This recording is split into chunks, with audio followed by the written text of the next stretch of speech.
All right, so it's been a minute. We are kicking back off Horsemen Academy.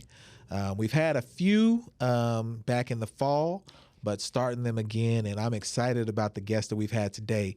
So about a month ago, if y'all remember, we had a brief conversation around Black men's mental health. And we were able to interview her colleague, her contact. We're going to get into all of that here in a second before I give the introduction. But not only is she well connected here in Houston, somehow she well connected in Atlanta. Y'all, I don't know what's going on. I need to figure out what's happening today. And you know, she shouldn't even be laughing. You see what I'm saying? Like, I'm supposed to be hiding out. But please welcome to the Horsemen Academy, Tiara. Welcome. How are you? What's up? I'm good. Good. No, thank you so much for joining us. So I want to know what's up, like, because I got connected to you about a year and a half ago with Destiny.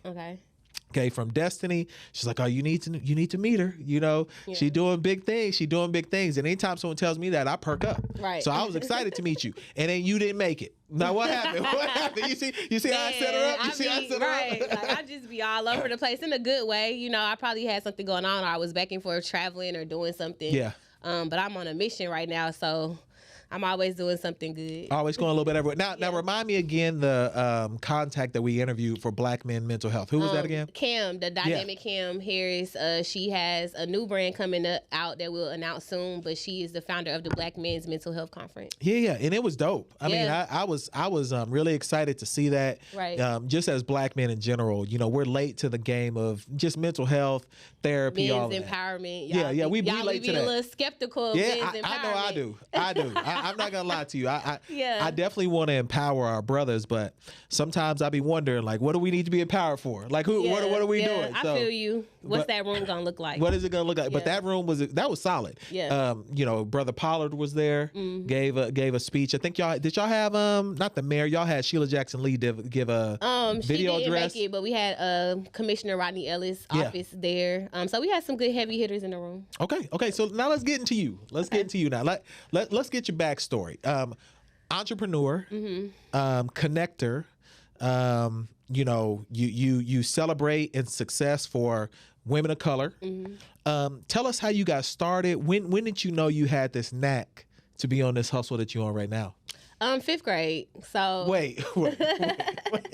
Yeah. That might be the youngest I've heard of. 5th grade? 5th grade. We had I started my first business in 5th grade. I was selling snacks. My homeroom teacher was selling snacks, but his prices was high. So I was like, oh no, I'm finna sell lower snacks. You undercut the teacher? Yes. Did you? And he shut me down. That's what I was about to hear. He was upset because he was selling like small bags of hot fries. So I go to Sam's to get the bigger bags. Wait, hold on. Like, cause I still made a profit. Like I did good. First off, how were your grades? I've always been an average student. I'm not gonna hold you. Like, so for you, it was about like school was all right. Like I was smart, but I was too smart for my own good. Got like, you. You know, and then math started getting a little bit harder. But I always been a scholar in like social studies. Okay. And like English. That was my thing. And you know, PE and lunchtime. Like so you like the recess? Yeah. You know, let me out to network and socialize. Yes, you know, that's what you're doing now. That's what you're doing now. That's what I thrived in. Okay, let's go back to 5th grade. Okay. You sell it. First off, you doing an illegal business in the school. But he was too. No, he was the teacher. Right, but he still wasn't supposed to be selling snacks. Shout out to Mr. Thompson if you see this interview. Like, I appreciate you. He always had the best haircut. Oh, he had a line. He didn't play. Okay, he didn't play. Okay, what side? Where was this at? And I went to school, Brownsville Elementary School in Lithonia, Georgia. Okay, so near Atlanta. Yeah, near Atlanta. It was elementary school for the arts. Okay. So you knew at a young age that it was gonna be you going out making your own way. I can make some money. Like we had a book fair, and I got this book, Careers for People who like talking. I've always been a bargain shopper. It's like in my blood. So like my mom, I think she gave me like $10. So I went to the bargain rack, and it was a book on there, Careers for People who like talking. The first page I opened up said a PR professional, and I was like, oh, that's what I'm gonna be. So, like, from early on, I already knew what I was going to do. 7th grade, I joined this entrepreneurship group called SWABO, Southwest Atlanta Youth Business Organization, and we had to do a presentation on what we wanted to do, and I put an image consultant. And so, like, I just always knew, I saw what I wanted to do. I never wavered from that. Okay, so this is interesting because most people, they they may have an inkling, but they haven't read and researched and said, I know I want to do this. Right. And you're walking in all of that right now. Everything you said, what I know of you so far, interactions I've had with you, you're doing image consulting for people. You are PR for people. You are networking. You are connecting the dots. Connecting the dots. I'm doing the same thing I always wanted to do. Okay. So from that group that you were a part of, when did you determine, okay, you're getting ready to graduate high school, you're getting ready to jump out? What was the next step for you? High school, I was president of my class, my freshman class, SGA. In high school, I talked to everybody. Okay. Like, I didn't have a group of people. You know, people like, oh, it's the popular girls, this and that. I was cool with everybody. And then I went to college. I went to Georgia State University. That's where I graduated from. And I was joined an organization called Infinite Appeal. Okay. I was the president of Infinite Appeal my last year of college. And we had 3 fashion shows, one at Georgia Tech, one at University of Georgia, and one at Georgia State. Okay. That was like my thing. I was like, I'm going to put this organization on multiple campuses. I'm going to have fashion shows at the major campuses in Georgia, and I'm going to grow it. And we had 150 models. The production was about $20,000. And we were like 21, 22 years old. Yeah, we had Google, Southwest sponsor, Whole Foods sponsor. We had the Garner Circle, which is one of the biggest PR firms in Atlanta at that time. Like, me and my partner, Trey, he was my creative director. We killed it. And we actually went viral. So Instagram had just came out. We had the most impressions on Instagram. It was #Volition. So even if you go back to 2014 on Instagram, you can hashtag our fashion show, and it went viral. Man, that's crazy. So, okay, so you already knew, and see, that's what's great about y'all generation. You knew how to connect the dots and get your message out to people on these platforms. Right. So what people are doing now, you've been doing it for a decade. Yeah. That's crazy to think about it, though, too. And yesterday I was shooting content with my team, and I was like complaining, like, ugh, I don't feel like doing this today. And they was like, what, you want to go back to like flipping bacon and making waffles? Like, this is your life now. And I'm like, dang, y'all right. Like, let me humble myself and be grateful, because I worked at Waffle House when I graduated from college. Now, how many fights? Let's put the camera on me. Put the camera on me. This is a serious question, because the greatest fighters in America have worked at a Waffle House. The most people with the best knuckle game have worked at Waffle House. So what's your record? I ain't never got into that fight.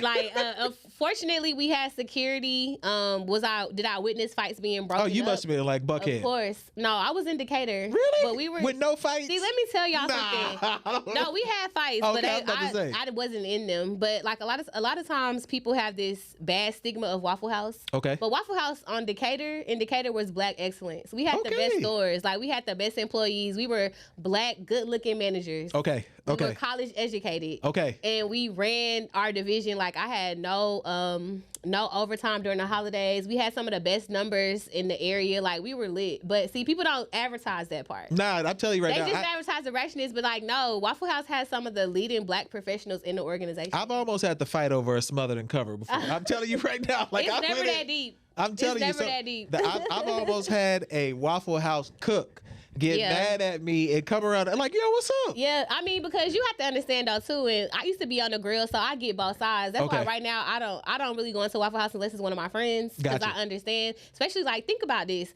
you on the grill, it's hot. That small space, you got somebody washing dishes, calling everything. They like, you making literally, and we on Decatur, so you know people get extra bacon, extra cheese, triple scrambled cheese, eggs, extra toast, extra waffles, everything. We making it as difficult as possible. Period. So if I'm on the grill and I'm cooking with 4 people, we ain't no little people now. And you in the back asking me to put some onions. Talk to the waitress, don't talk to me. I feel them on it. Like, y'all gotta be on the other side to understand why we be having attitudes on the grill. So you're telling me y'all don't do formal fight training at Waffle House? No, we do not. We go through a professional thing. Waffle House University is a whole program. Man, there has to be a section in there about no, I ain't gonna lie to you. I was not prepared when they checked me in. I wasn't prepared for the magnitude of the type of business I was gonna have to handle. Okay. Because everything was by the book.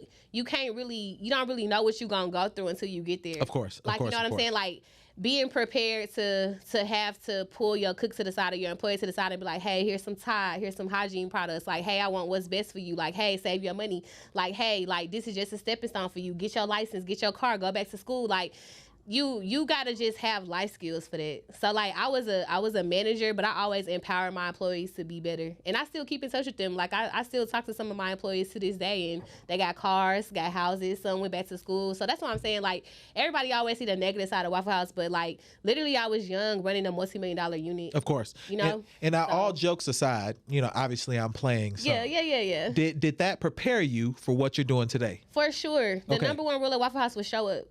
Being there is half the battle. Show up. Yeah, like it's half when the we battle. could after that we could figure everything else out, and that's what I use in my business and also systems. One thing that I love about Waffle House is that no matter what Waffle House you go to, it's gonna be the same. It is. Yeah, you know what I'm saying? Yeah. And that's systems. And a lot of times, especially in Black businesses, we don't have systems. So I tell people all the time, like I'm not preparing for a small business. I'm preparing for a corporation. Yeah. Just for me and my clients. So even now, like with my employees, like having payroll or making sure I'm talking to somebody and getting educated on the different types of my businesses, going to rooms that I wouldn't normally be in, like making sure that people aren't just thinking small, but think like the longevity and the endurance of your business. Yeah. And I think a lot of times we just do things because it's flashy, it's cute. Oh, I'm an entrepreneur. Oh, I got a business. Ain't nothing about business or entrepreneurship easy. I think it's probably the most challenging thing. Right. And getting through the periods where you don't know what the hell you're doing is probably the most difficult. Right. And there's not a lot of coach. I mean, you can get on social media, et cetera, but not a lot is smoke and mirrors. Right. Like you really have to do the work. Yeah, you got to do the work, and it's always something to work on. Like even today, like I'm in the process of moving, doing all kind of stuff, but I was like, I got to get here. You know what I'm saying? I got to talk to this person. I got to check these Trellos. I got to call my client. Like because you work for yourself is no excuses. It's no excuse. I can't blame nobody but me. I am TLJ agency. Yeah, if you don't do the work, right, it's not gonna get done. Yeah. Or at least if you're not able to delegate to the people appropriately. Exactly. I feel like it's so much easier to clock in. Oh, without question. You know what I'm saying? Like, question. go get me a check. Let me go get me a check every 2 weeks. A job now, I might not want to sit there, but it's so much easier to just have you a job, like for sure. Completely agree. Now, you pivoted some to the agency. Mm-hmm. How long have you been? Now, I know a decade ago you were doing fashion shows, etc. Mm-hmm. But how long have you been your agency? I started Tierra LeRae Johnson Company March 8th, 2012. Okay, so that's been almost 15 years. Yeah, so I had a fashion show, and before I became president, I planned this big fashion show, marketing team, film in 8 different countries, and a lot of people have heard my story on social media, but it got shut down.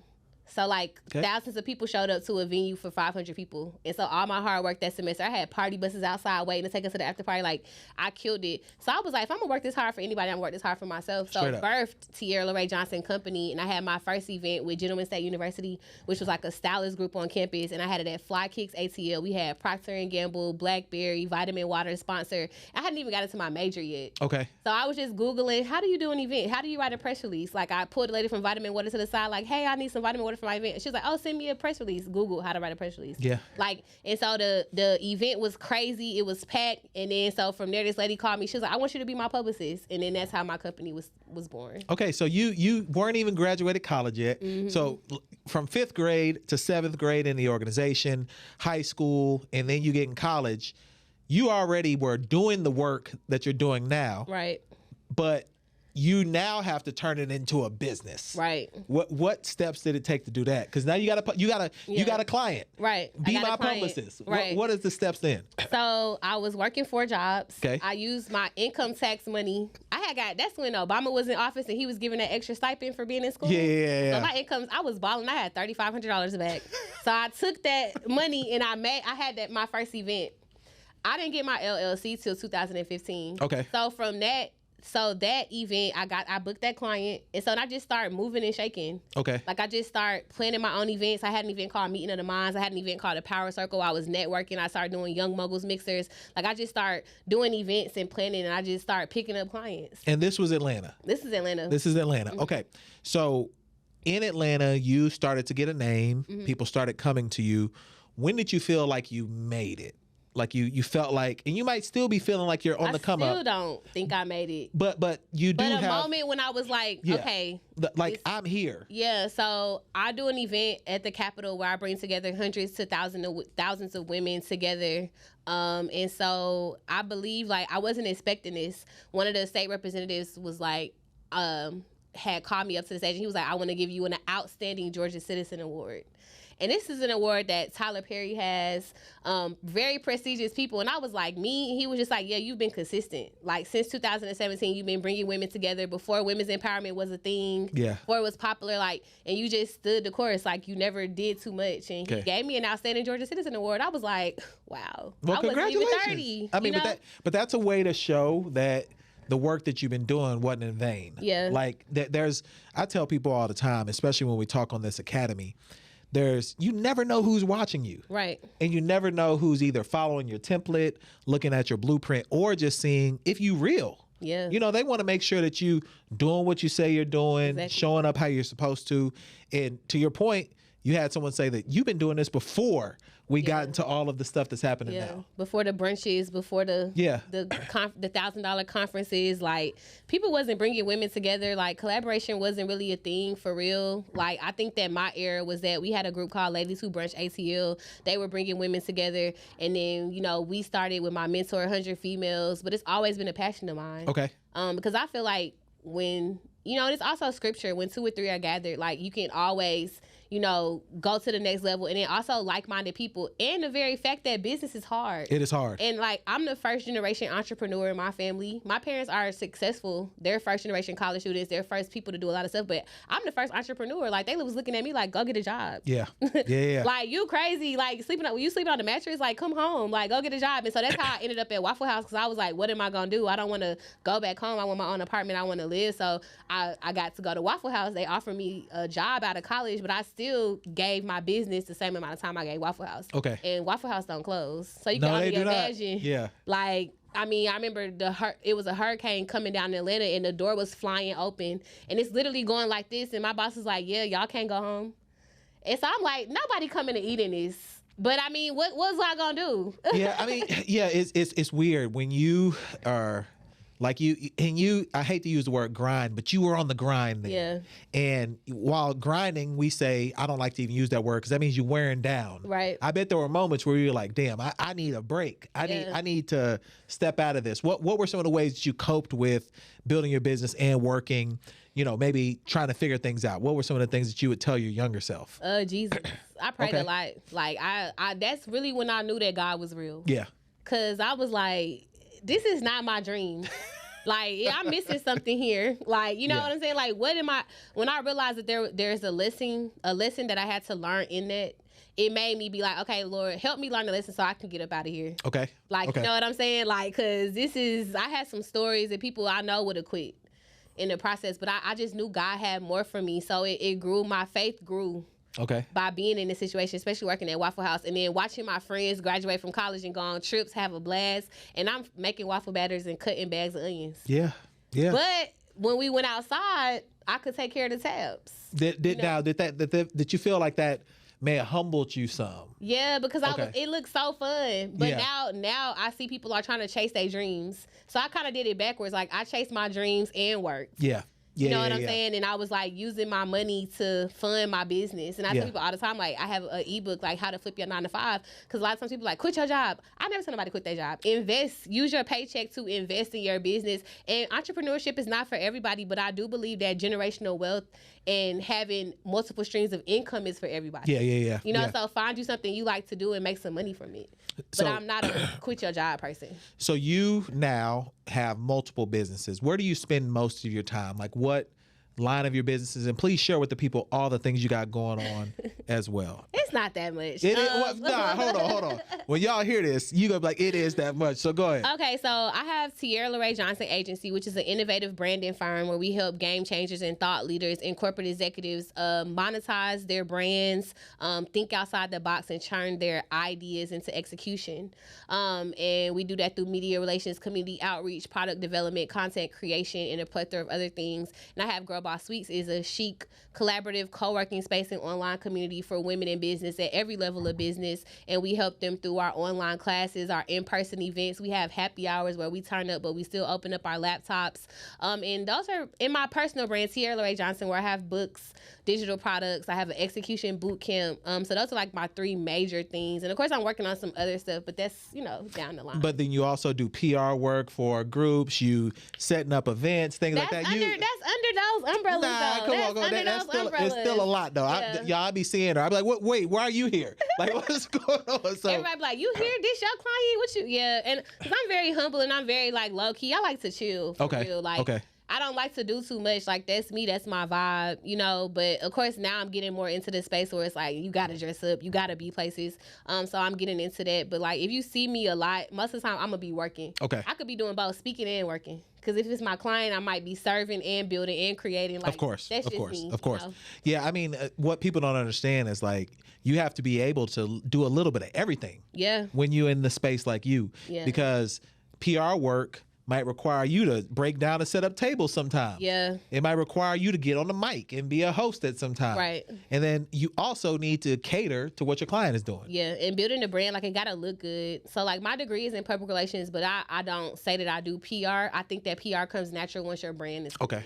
Okay. So like branding is like my thing, like the look and feel, the experience, like what are we going to create from this? What's the strategy? How do we execute this? How do we expand into new markets? Okay. So more of the research and like the analysis and like the breakdown of like the science of your brand. Like, who are you? What's your connection? What's your purpose? How can we bring this together? That's like my niche. Okay. Give me a time maybe where you had a loss or a fail that turned into a lesson. Ooh, all the time. When I first moved to Houston, I was like, I'm opening up this space, location number 2. I got a partner. We doing all this stuff together. And then nobody showed up to the space. Okay. Like, nobody was coming. They was like, what's co-working? We don't know this. It's still COVID. Who are you? Like, they was like, nah. And I literally had to hit the ground running. So Girl Boss Suites Houston, 0 followers, 0 traction, 0 nothing. But now we can't host an event or have something major and it's not a packed room. That's what's up. But that was literally like Faith hit the ground running and a whole bunch of no's. Yeah. You know what I'm saying? Now I can text or call anybody like, hey, pull up. We finna turn up. Bring your laptop. They gonna come. Okay. And I think that was a huge one because it's like, oh, I'm coming. I'm getting this space. It's gonna be beautiful. It's gonna be pink. Okay, what's the rent? We gonna break even, and to have like nobody show up. Yeah. And to still every day get up, dress up, keep going, keep promoting. Like, that is, to look at it now, and even if I go to sleep and wake up, it's an email subscriber. It's a person joining a membership. It's somebody asking me about it. We gaining followers, like, without me even having to think about it. Like, even though it was a big loss at the time, like, God worked it out for my good. No, I understand. So tell me something insane. At Horsemen Academy, of course, we gonna get into the business, but I know some crazy stuff has happened. Give us something. What's something that's happened where you're like, that was wild? I think, like, dating as an entrepreneur is wild. Like, no, for real. Because I be like, I got to get on my laptop. Like, I really rock with you. Like, it's hard to date like new people or explore that option when you're in entrepreneurship. Give me what you mean. What's an example? Like, because, entanglements are kind of popularized now, but in my situation, it works for me. I think that sometimes, like, because my friends be like, Tia, go out, like, download the app, do this, do that. And I'm like, I'm gonna just stay where I'm at. Like, oh my God, come on now. It's because it's like, what's the criteria? What's the criteria? People don't understand. What like, you need. Right now, I'm good. Like, we good where we at. Oh, you dating now? I'm in a situation. So the young person that's gonna see this, they know that they yours now, right? We getting there. We got some things to do. Like, he know what's up. I know what's up. Like, we're growing every day. But, like, I think that dating has been super hard for me because either, like, they want all your time or they don't get it. Like, what you mean? So, like, I think that's a wild thing because it's like you want to, but you be like, no. I don't like dressing up. Like, I want to kick back. And then you try to kill 2 birds in one stone. So I remember one time I had to do something, but I wanted to see my best friend too. So I was like, oh, girl, come on this date with me. That man was so mad at me for bringing my best friend. But I was like, hey, you want to see me? I want to see her and I want to see you too. We got to all just be here together. And he just was not feeling it. I mean, if he wanted the dedicated time, I could understand that. I know, but it's me, my laptop, and my best friend and you. This is the time I carved out. The best friend is a lot. That's a lot, though. But I was only in Atlanta for like 24, 48 hours. That's fair. You know what I'm saying? It was just like, I'm trying. It was a pop-in. Right, you could have FaceTimed me. Okay. All right, so what's the next 5 years for you? Next 5 years, multi-million-dollars. Also opening up a franchise, getting more into like businesses that run without me. Okay. So breaking back into the restaurant and hospitality industry, but like on my own. Okay. and then just having a global agency. So I just want to do global business, and also just reach new heights and to expand to LA. Okay, so Atlanta, Houston, LA. So you going west? Yeah. You going west? Why not east? Why not New York? I've never been a New York girl. Like Okay. I would definitely do business out there, have events out there, but like I don't know. I think that my trajectory is just kind of forming to ATL, HTX, LA. Okay. I like that. All right. So I ask every person on the academy the same question. So if you had $10,000, no responsibility, everything is covered as an entrepreneur, what advice would you give to someone to use that 10,000 liquid? I'm gonna drop a funnel and run some ads. Okay. Be. I would take that 10K and flip it on the internet. Some digital real estate. Give them some examples of what that might look like. So funnels is like when you buy something, it's like a salesperson for you without you having to work. So if you have an ebook, a class, or a course, you build out this system where it sells for you. You take the money. Take that $10,000 and put it into a Facebook ad, Instagram ad, YouTube ad, LinkedIn ad, Hulu ad, any type of ads. Yo, them Hulu ads be working. Yeah, drop the funnel. Yeah. So I would take a digital product, which you can create via Canva, Etsy, and I would flip it on the internet because you'll probably would invest $500 to $1,000 and then on the product, and then the ad campaign. Right, a couple of more thousand. So it's like easily back 15, 20K. Okay. So you say the best return on your investment for that liquid dollars would be creating a salesperson who's digital. Right. That footprint will make you the money far exceeding that 10,000 that you got liquid. Exactly. Okay. Now, I also ask this: what would you tell that fifth grader about what you're doing now? Like, girl, you was right. Okay. Like, it works. Okay. You worked it. It worked. You didn't give up. You believed in yourself. People thought you was crazy. People still think you crazy, but it's working. Yeah, that people thinking you crazy, be real. Like, that'd be real. That'd be real. Yeah. People would be like, "Oh, Tierra, she's like." I used to just do crazy stuff. Like, oh, it's gonna work. Like, I used to just whatever. I used to sell the snacks at my parents' house. Like, my dad would have these lavish events. Like, we had these little ice cream cakes one time for coleslaw. My dad bought home like 10 of them. I was like, okay, cool. Went to school, put them in bed, sold them. It was like, what an ice cream cake said. Sold them. Yeah, I think we need to follow you around for a little while because I don't know what is going on there. Yeah, no, but I had a job since I was 14, so I started working at Chick-fil-A when I was 14 years old. I went home like, oh, the counselor said we can get a work permit. My dad's like, no, you can't. Yeah. Yes, I can. So I started working at Chick-fil-A. I was working in the lobby. We could only work Saturdays, and then one day I got on the register and I got in the drive-thru, and then I was in the kitchen. I left as a marketing manager.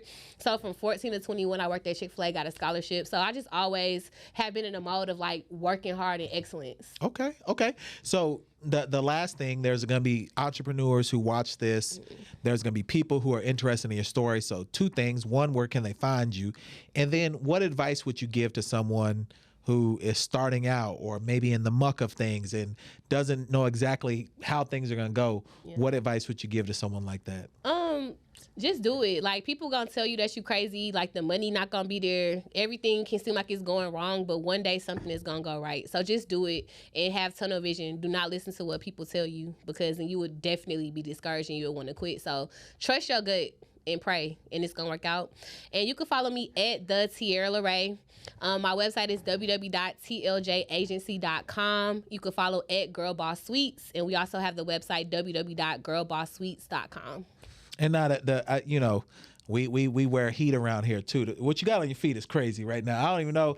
You lucky those ain't no 14s. I've just been in my sneaker bag lately. Nah, those pretty live. I'm not even gonna lie to you. So, but look, that has been the Horsemen Academy for February. You might get two of these also, because I got someone else coming in. So y'all might get two Horsemen Academies. We usually do one a month. So that's crazy. So thank you so much for coming by. People gonna get a lot of value out of this. Y'all go follow her. Y'all make sure y'all tap in, especially if you're a woman doing business, men too. But it seems like the things that she's building are catering to our women in our lives. So y'all definitely connect, support, do what we can to make sure we continue to elevate her. And then we gonna figure out a way to work together too. Yeah. Because that's what I do. If you come on Horsemen Academy, I'm gonna find a lane, because that's how I am. Yeah. So this is Horsemen Academy. You got LP, you got Tierra. We out.